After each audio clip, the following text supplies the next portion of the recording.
할렐루야. 약한 나로 강하게 우리 찬송 한번 하고 할까요?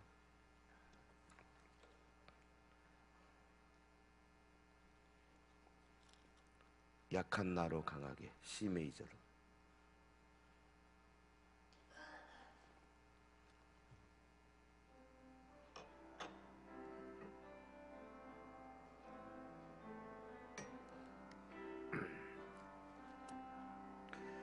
약한 나로 강하게 가난한 날 부하게 눈먼 날 볼 수 있게 주 내게 행하신 약한 나로 강하게 가난한 날 부하게 눈먼 날 볼 수 있게 주 내게 행하신 호산나 호산나 호산나 죽임 당한 어린 양 호산나 호산나 예수 다시 사신 호산나 호산나 호산나 죽임 당한 어린 양 호산나 호산나 예수 다시 사셨네. 은혜입니다. 모든 것이 다 은혜입니다. 도대체 하나님의 이름 자체가 은혜의 하나님. 그래서 우리는 하나님의 미들네임을 은혜, 그레이스, 라틴 말로 그라치아. 그래서 우리가 종교개혁자들의 그 주장을 따라서 오직 은혜로 솔라 그라치아 그렇게 이야기하는 겁니다. 한번 해볼까요? 오직 은혜로 솔라 그라치아. 사회를 하나님의 은혜에 푹 안겨서 은혜가 여러분의 삶 속에 막 출출 넘쳐서 은혜의 깊은 심연에 빠져서 이 2014년을 그냥 행복 가운데 진행해 나가시기를 주의 이름으로 축복합니다. 아버지께서는 우리에게 은혜 주시기를 기뻐하시는 분이십니다. 도대체 우리가 누구간데 몇 번이나 하나님의 계명을 어기고 곁길로 나갔을 때도 이처럼 줄기차게 은혜의 손길을 거두지 않는단 말입니까? 우리는 하나님의 은혜의 성품을 꼭 알아야 할 필요가 있습니다. 사도 바울이 말한 것처럼 에베소 2장 8절에 너희는 그 은혜에 의하여 믿음으로 말미암아 구원을 받았으니 이것이 너에게서 난 것이 아니고 하나님의 선물이다 그랬습니다. 하나님의 말씀 이 성경 속에 보면 주님의 은혜로운 모습이 도처에 보이는데요, 저는 개인적으로 하나님의 은혜의 모습을 가장 잘 표현하는 이야기 중에 하나가 오늘 읽어주신 이 본문 우리 사무엘하 9장 1절 이하의 말씀이라 생각합니다.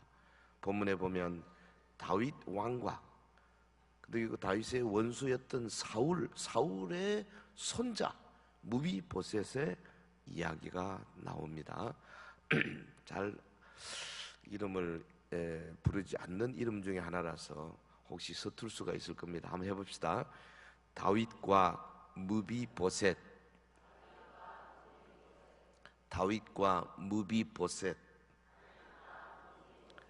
은총을 베푸는 다윗 왕, 그리고 그 은총을 값없이 받는 사울의 손자 무비보셋의 이야기를 통해서 이 신년 벽두에 하나님의 은혜의 성품을 다시 한번 생각하고 이 새벽에 여러분 기도의 제목으로 삼으시기를 주의 이름으로 축원합니다.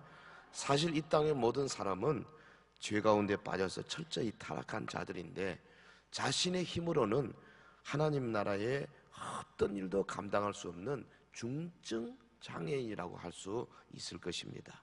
이런 우리에게 주님의 은혜가 임했어요. 우리로 하여금 주님의 식탁에서 생명나무 열매와 생명수를 먹고 마시게 해주셨어요. 왕의 상에서 먹게 된 무비보셋. 오늘 말씀을 통하여 우리의 현 주소가 어딘가 주님의 은혜를 새롭게 조명하는 시간이 되기를 바라고, 여러분 그동안에 받은 바 은혜를 돌아보면서 정말 2014년 한 해는 하나님의 은혜의 손길에 꽉 잡혀서 가야 되겠다. 뭐 이것저것 따지기 전에 은혜의 하나님과 같이 가야 되겠다. 요거 하나만 딱 붙드시고 적어도 한 10분, 20분, 30분 기도하시고 이 하루를 시작하게 되기를 주의 이름으로 축원합니다. 자, 본문을 들여다보겠습니다. 첫 번째, 다윗이 사울의 남은 자손을 찾았습니다. 다윗이 사울의 남은 자손을 찾는 모습, 여기서 지금 하나님의 은혜가 보입니다. 1절, 다윗이 이르되 사울의 집에 아직도 남은 사람이 있느냐. 3절에 보면 왕이 이르되 사울의 집에 아직도 남은 사람이 없느냐. 내가 그 사람에게 하나님의 은총을 베풀고자 하노라. 본문의 맥락이 어떻습니까? 이스라엘 왕 다윗 사방의 적을 평정했죠. 그리고 난 다음에 이제는 다윗 앞에 그릴 게 없습니다. 마음껏 이스라엘을 다스릴 수 있는 위치가 됐습니다. 그런데 그 마음속에 자기의 원수였던 사울, 그 사울의 남은 자손을 내가 찾아서 그들을 돌봐야 되겠다 하는 마음이 생겨난 거죠. 다윗이 통치하던 다윗 왕국은 말하자면은 공평과 정의가 강물처럼 흐르던 그런 때의 모습이에요. 그런데 왜 다윗이 사울의 남은 자손을 찾으려고 했느냐? 사울은 누굽니까? 다윗이 젊을 때에 십수년간 계속 도망다니지 않으면 안 될 만큼 집요하게 다윗을 죽이려고 뒤쫓아왔던 바로 그런 사람이에요. 그런데 이제는 사울이 완전히 망해버렸지 않습니까? 망해버리는 원수의 자손을 찾아서 도와주려는 다윗 왕의 그 따뜻한 마음이 본문 1절에 배어 있습니다. 이것은 뭐냐면은 하나님께서 원수된 우리에게 은혜 주시려고 찾아오시는 모습을 상징합니다. 왜 아멘이 없어요? 다시 하겠습니다. 다윗이 사울의 남은 자손을 찾으려고 하는 것은 무슨 말이냐면 하나님께서 원수된 우리에게 은혜 주시기 위해서 대구에 은혜를 줄 만한 사람이 어디 있느냐 찾아오시는 그 하나님의 모습을 상징하는 줄 믿습니다. 하나님은 지금도요 영적으로 타락해서 원수된 우리를 찾아오시는 분이세요. 하나님은 찾아오시는 분입니다. 사실 다윗 편에서 볼 때는 사울은 용서하기 어려운 원수입니다. 정말 사울뿐 아니라 사울의 밑에 있는 모든 사람들, 사울의 혈통, 사울의 부하 다 용서하기 어려운 자들입니다. 네? 오랜 기간을 괴롭혔던 원수 중에 원수 아닙니까? 다윗이 얼마나 참 힘들게 도망 다녔어요. 근데 이제 원수 사울과 그의 세력은 다 제거됐어요. 나머지 한 사람 두 사람 잡아가지고 처치하기는 문제가 없습니다. 사울의 집은 철저히 망했습니다.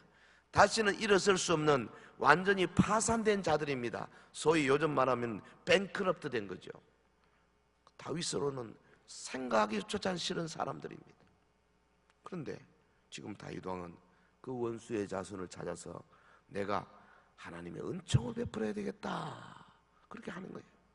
여러분, 여기 다윗은 죄인을 찾아서 도움을 주고 은혜를 베풀려고 하는 하나님을 예표하고 있지 않습니까? 하나님은 죄인을 찾아 은총을 베푸는 은혜의 하나님이신 줄 믿습니다. 하나님 앞에서 우리 모두는 예외 없이 죄인이고 예외 없이 악한 자요 하나님과 원수된 자들이다 그 말이죠. 로마서 3장 10절에 보면 의인은 없나니 하나도 없으며 깨닫는 자도 없고 하나님을 찾는 자도 없고 다 치우쳐 무익하게 되고 선을 행하는 자는 없나니 하나도 없도다. 우리는 성경이 말하는 우리의 상태를 정확히 알아야 합니다. 이것은 뭐 여러분 서문교회뿐 아니라 옆에 있는 서 무슨 교회도 있고요, 중 무슨 제 무슨 교회도 있고 삼 무슨 교회도 있고 다 마찬가지예요. 누구를 막론하고 이 말에서 예외될 사람이 없는 거예요. 로마서 3장 23절에 모든 사람이 죄를 범하였음에 하나님의 영광에 이르지 못하더니, 모든 육체는 죄 아래에 있어서 심판을 면할 수가 없게 되었지 않습니까? 그러니까 율법의 행위로 그의 앞에 의롭다함을 얻을 육체가 없나니 율법은 죄들을 깨닫음이니라. 로마서 3장 20절에 말씀했어요.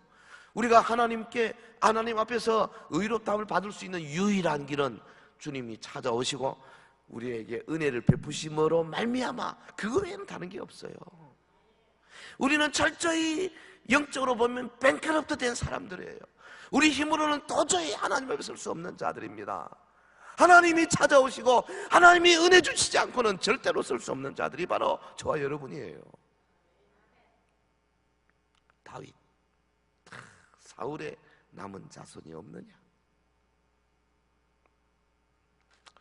원수 사울의 남은 자손을 찾던 다윗 왕처럼 하나님은 지금도 원수된 죄인들을 찾으시는 분이십니다. 우리 모두가 다 주님의 은혜로 이 자리에 불려 나온 줄 믿습니다. 그래서 사실은 이제는 우리 자신이 또 다른 죄인들을 찾으시는 이 주님의 은혜의 심부름꾼이 되어야 할 거다, 그 말이죠. 자, 첫 번째, 다윗이 사울의 남은 자손을 찾더라. 오직 죄인을 찾아오시는 하나님의 은혜.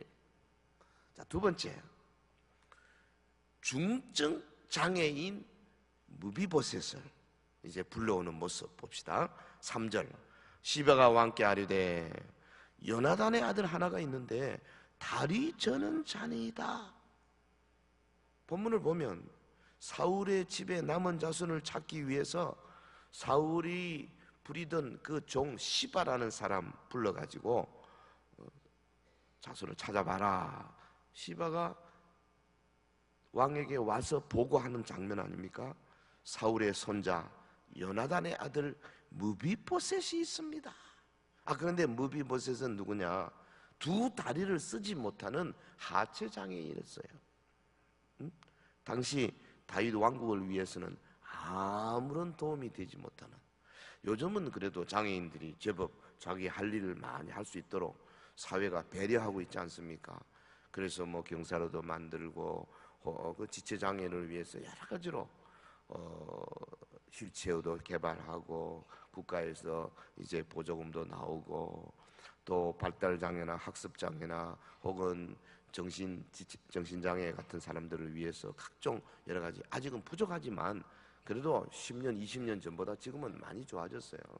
근데 지금으로부터 3,000년 전에 이 다윗 시대에 두 다리를 못 쓰는 사람, 그것은 그 사회에서 아무 쓸모없는 사람, 정말로 쓸모없는 사람이에요. 밥만 축내는 사람이죠. 뭐 전쟁이 난다고 해서 뭐 나와서 싸울 수가 있습니까? 무슨 일을 할 수가 있습니까? 말을 탈 수가 있습니까? 아무것도 할 수 없는 사람이에요.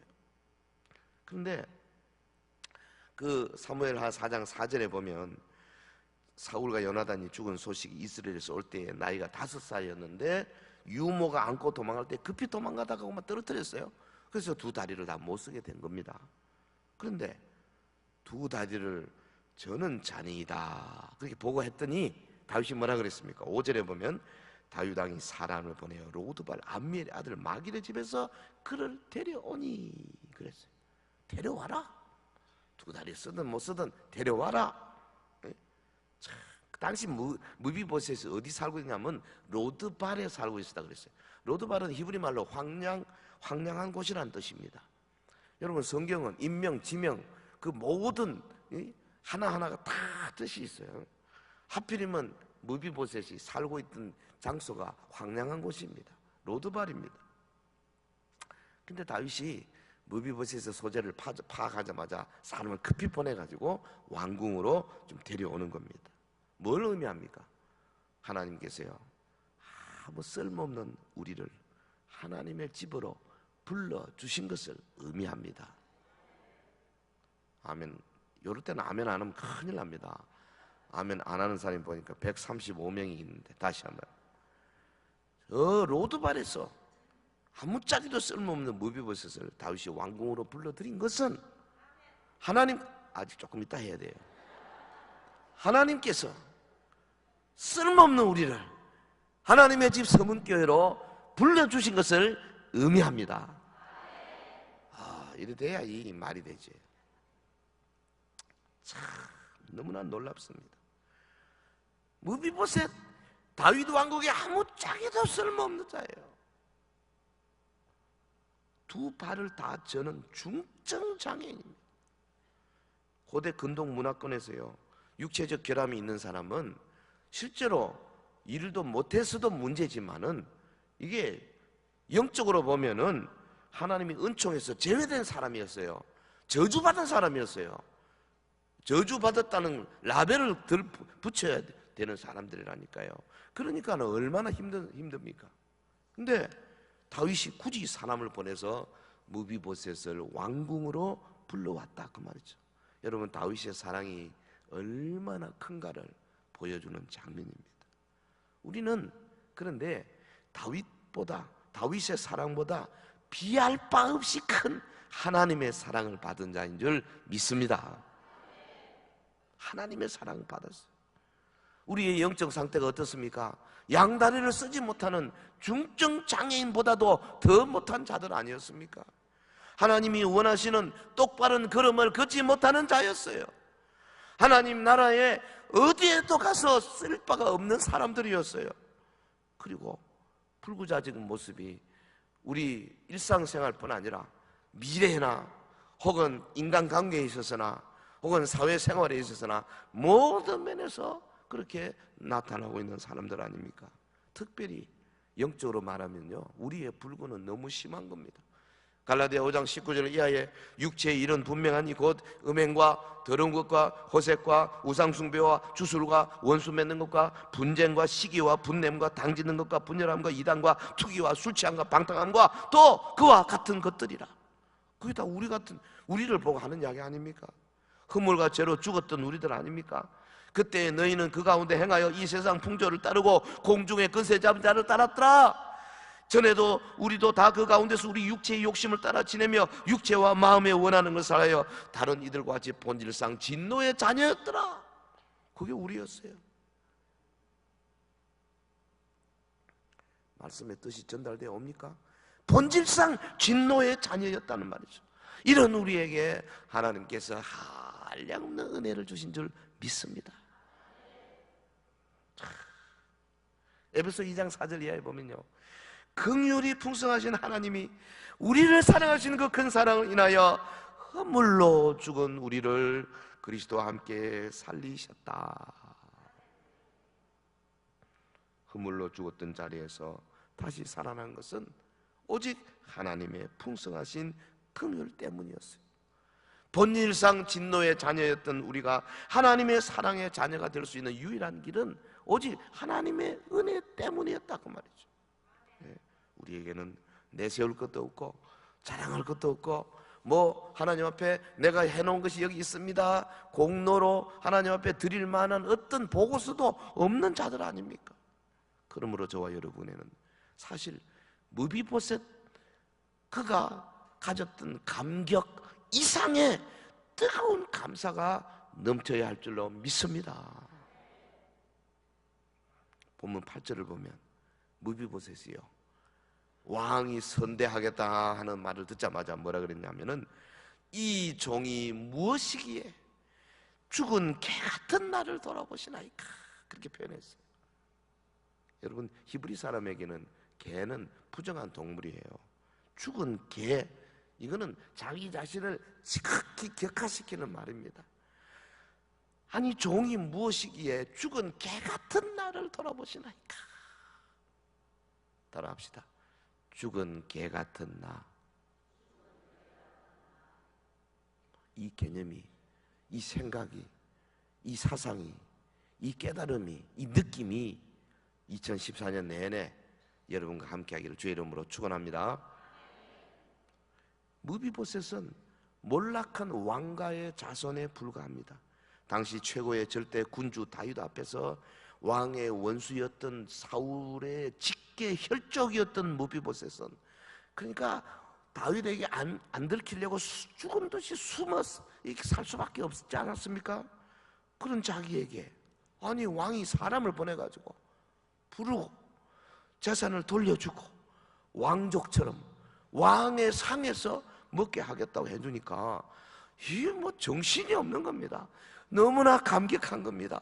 이 종이 무엇이기에 죽은 개 같은 나를 이렇게 선대하시나이까. 여러분, 다윗 왕 앞에 선 무비보셋이 바로 저와 여러분의 모습이어야 된다니까요. 예? 본래 다 죽은 개 같은 존재였어요. 우리는 하나님 앞에 절대 설 수 없는 존재였어요.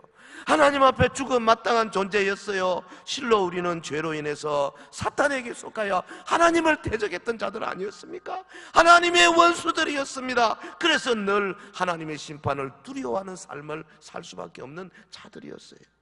우리는 하나님 나라를 위하여 할 수 있는 일이 어떤 것도 없었습니다. 중증 장애인이었습니다. 쓸모없는 자들이었습니다. 다른 이들의 도움 없이는 살 수 없는 무력한 자들이었습니다. 근데 보면요, 하나님은 정말로 천한 자를 들어 쓰시는 분 같아요. 네? 로마의 희극신 테렌스는 노예 출신이었습니다. 영국의 위대한 장군 크로멜은 원래 양조업자였어요. 별 볼 일 없는 사람이었어요. 세계의 문어 셰익스피어는 나무꾼의 아들 아니었습니까? 극장 앞에 말 지키는 자였어요. 여러분, 신라운을 쓴 밀턴은 원래 고리대금업자의 아들이었습니다. 하나님은 보잘것없는 사람을 크게 들어 쓰시고자 아예 작정하시고, 그래서 스스로 겸손히 여기는 자를 찾아다니시는 분이세요. 내 똑똑하다, 이만하면 됐다 하는 사람 하나님은 그냥 유월해버리십니다. 그런데 참 나는 죽은 개 같은 자입니다. 나 같은 것이 뭔데 하나님이 이래 무슨 도움이 되겠습니까? 겸손히 자기 자신을 낮추고 하나님의 무릎 꿇는 자를 하나님이 쓰신다 그 말이죠. 여러분, 미국 사람이 가장 존경하는 에이브라함 링컨, 미국의 제16대 대통령, 원래 시골 켄터키주의 통나무 집 출신으로 철도 공사에서 근무했던 평범한 사람이었지 않습니까? 19세기의 가장 위대한 부흥사의 중에 하나로 꼽히는 D.L. 무디, 초등학교도 제대로 못 나온 일천한 구두직공이었지 않습니까? 하나님은 약한 자, 미련한 자를 들어 쓰시는 줄 믿습니다. 여러분, 무비보셋 같은 우리를 하나님께서 어떻게 대해주셨습니까? 심판과 형벌로 대우하셨습니까? 아닙니다. 오히려 우리를 불러 자녀로 만들어 주셨습니다.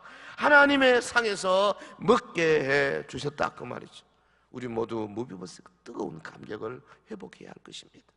2014년 시작하면서 주여, 이 종이 무엇이간데 죽은 개 같은 나를 돌아보시나이까. 내 같은 게 무엇인데 강단에 서서 하나님의 말씀을 외치게 하시나이까. 내가 뭔데 장로로 권사로 집사로 세워주셨나이까. 나 같은 것이 뭔데 이 서문교회 역사와 전통에 빛나는 이 하나님의 말씀이 날마다 폭포수처럼 흘러넘치는 이 강단에서 하나님의 말씀을 먹도록 나를 이렇게 불러주셨나이까. 여러분, 솔라 그라지아, 오직 은혜다, 은혜다, 은혜다, 은혜 없이는 살 수 없다. 마음으로 생각하고 입으로 고백하고 또 실제로 은혜 받은 자의 모습으로 살아야 할 줄로 믿습니다. 자, 하나 더 나갑시다. 본문을 자세히 들여다보면 놀라운 진리가 또 하나 있어요. 7절에 보면 다윗 왕이 은총을 베푸는 이유가 뭐냐면 요나단을 인하여 은총을 베푼다 그랬어요. 7절, 다윗이 그에게 이르되 무서워하지 말라. 내가 반드시 내 아버지 요나단으로 말미암아 내게 은총을 베풀리라. 내가 내 할아버지 사울의 모든 밭을 다 내게 돌아주겠고 또 너는 항상 내 상에서 떡을 먹을지니라. 다윗이 무비보셋에게 은총을 베푼 것은 무비보셋의 아버지 요나단 때문이었다는 겁니다. 우리 잘 아는 대로 요나단과 다윗이 얼마나 친한 관계입니까? 언약을 맺은 관계 아닙니까? 원래 이게 은총이란 말, 헤세드란 말은 언약 관계에서 보여줄 수 있는 사랑을 나타내는 단어입니다. 하나님의 은총, 이거는 뭐냐면 하나님과 언약을 맺은 백성에게 주시는 무조건적인 사랑이고 영원히 변치 않는 사랑이고 절대적인 사랑이고 아멘 할 때까지 무한한 사랑이고 꼭 이야기를 해야 아멘 하더라고요. 이상하더라고요. 대구 사람들은 참 힘들더라고요. 저 지난주에 목포에 2주 제가 부흥회를 하고 왔는데 거기는 하지 말라 그래도 막 아멘 아멘 하대요. 아이고 난 놀라워. 목포 사람들 나는 저 서쪽 저 남쪽 저 조그마한 항구 그냥 뭐 고깃배나 있고 그런 줄 알았어요. 우리보다 훨씬 잘 살아요. 대구보다. 왜? 아멘을 열심히 하니까. 왕이 요나단을 위하여 은총을 베풀더라.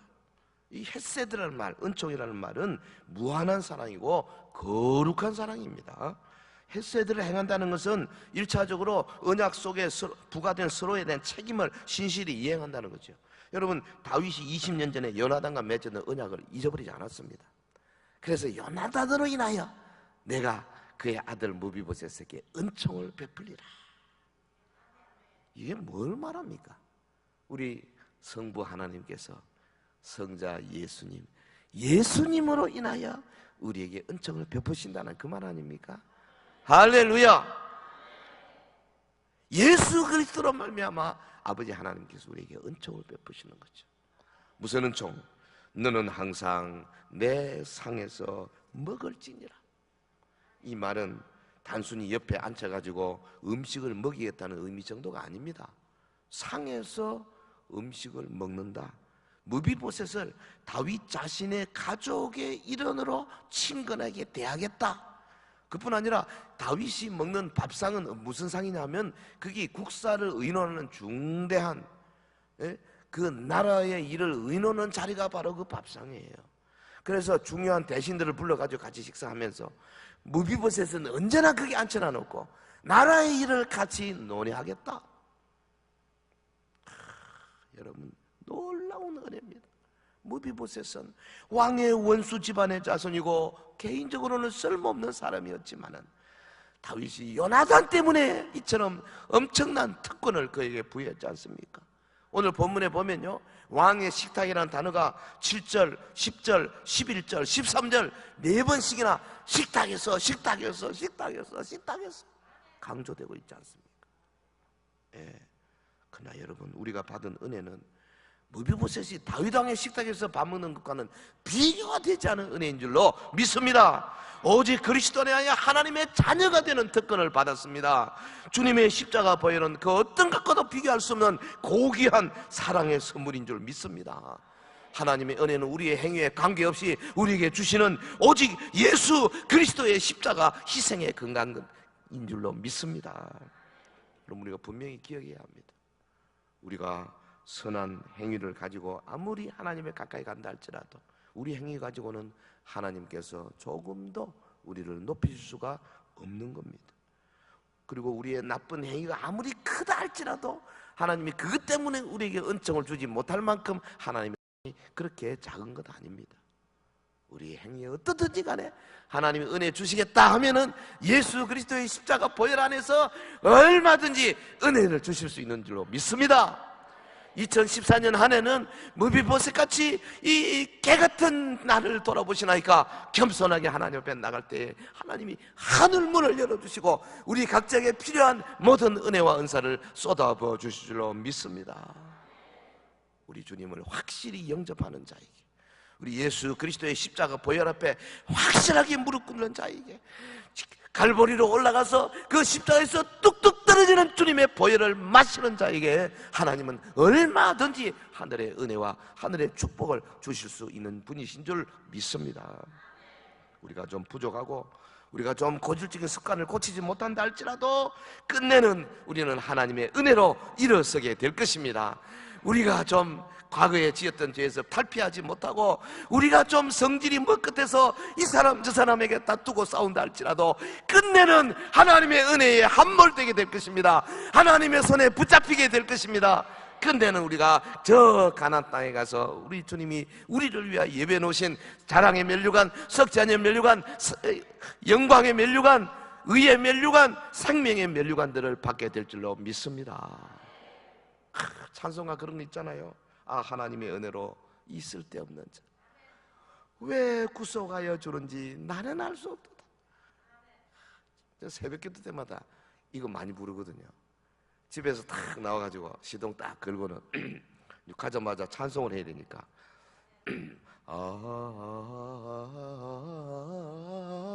발성을 한번 딱 하고